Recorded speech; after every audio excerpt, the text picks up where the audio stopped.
নমস্কার বন্ধুরা, অপর্ণা রান্নাঘরের আরও একটি পর্বে আপনাদের সবাইকে স্বাগত। কেমন আছেন বন্ধুরা? আশা করি ভালো আছেন। আজ চলে এসেছি সরস্বতী পুজো স্পেশাল ভাপা আলুর দমের রেসিপি নিয়ে। তার জন্য আমি নিয়ে নিয়েছি 600 গ্রাম নতুন ছোট আলু। খুব ভালোভাবে ধুয়ে প্রেসার কুকারে বেশ খানিকটা জল দিয়ে হাফ টেবিল স্পুন নুন দিয়ে 3টে হুইসেল দিয়ে বন্ধ করে দিয়েছিলাম। তারপর জল ঝরিয়ে খোসা ছাড়িয়ে একটা বড় বাটিতে নিয়ে নিয়েছি। এইবার প্রত্যেকটা আলুর মধ্যে আমি ফক বা কাঁটা চামচ দিয়ে হোল করে নিচ্ছি, যাতে ভেতরে মশলাটা প্রবেশ করতে পারে। অপর দিকে গ্যাস ওভেনে আমি একটা ফ্রাইং প্যান বসিয়ে দিয়ে দিয়েছি হাফ টিস্পুন সাদা তেল, 4টে ছোটো এলাচ, 3টে লবঙ্গ, 2টো দারচিনি, 1 মুঠো ভেজানো কাজু বাদাম আর 1 মুঠো ভেজানো কিশমিশ। দিয়ে দিলাম একটা ছোট সাইজের বীজ ছাড়ানো কুচো করে নেওয়া টমেটো, একটা তেজপাতা, একটা শুকনো লঙ্কা। এইবার দিয়ে দিচ্ছি 1/4 টেবিল স্পুন করে গোটা জিরে, গোটা ধনে আর গোটা মৌরি। খুব ভালোভাবে সব কিছু আমি শ্যালো ফ্রাই করে নিচ্ছি। এর মধ্যে এবার দিয়ে দেব 3 টেবিল স্পুন পোস্ত বাটা। পোস্তর জায়গায় কিন্তু এখানে চারমগজ ব্যবহার করা যেতে পারে। আর দিয়ে দিলাম 1 টেবিল স্পুন আদা বাটা। খুব ভালোভাবে মশলাটাকে আমি শ্যালো ফ্রাই করে একটা ছোট বাটির মধ্যে নিয়ে প্রথমে মশলাটাকে ঠান্ডা করে নেব।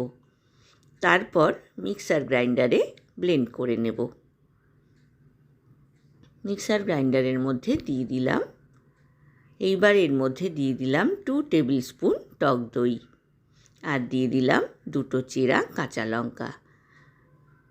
দেখুন পেস্টটা কিন্তু তৈরি হয়ে গিয়েছে।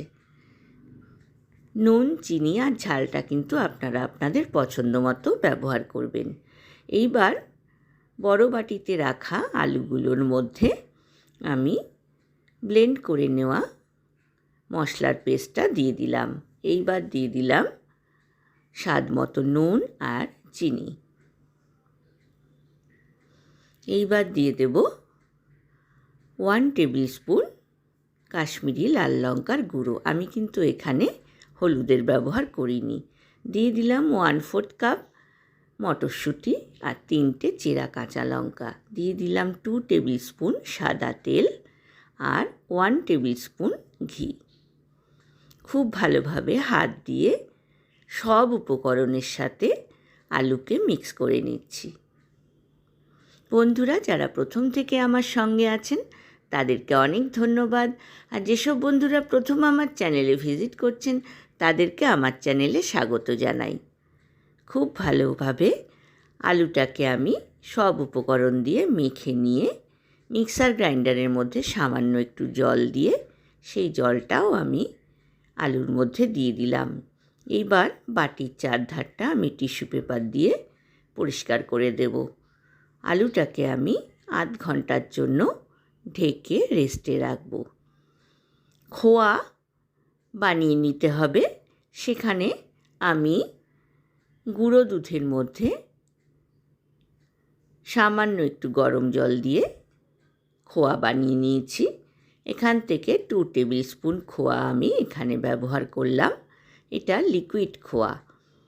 এইবার কড়াইটা আমি আগে থেকেই গরম করে রেখেছিলাম। এবার লো টু মিডিয়াম ফ্লেমে থাকা অবস্থায় কড়াইয়ের মধ্যে আমি আলুগুলো দিয়ে ঢাকনা দিয়ে 15 থেকে 20 মিনিট রান্না করলাম। এইবার ঢাকনা খুলে দিয়ে দিলাম হাফ কাপ গরম জল। আবারও ঢাকনা দিয়ে আমি 20 থেকে 25 মিনিট রান্না করব।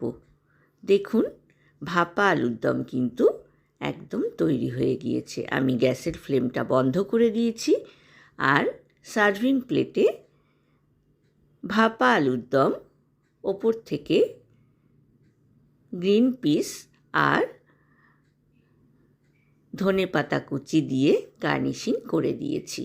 বন্ধুরা, রেসিপিটা ভালো লাগলে লাইক, কমেন্ট, শেয়ার করতে কিন্তু ভুলবেন না।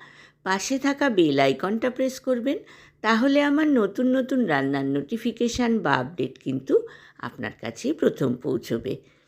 আজ এ পর্যন্তই বন্ধুরা, দেখা হবে আবার নতুন রেসিপি নিয়ে। ভালো থাকবেন, সুস্থ থাকবেন, ধন্যবাদ।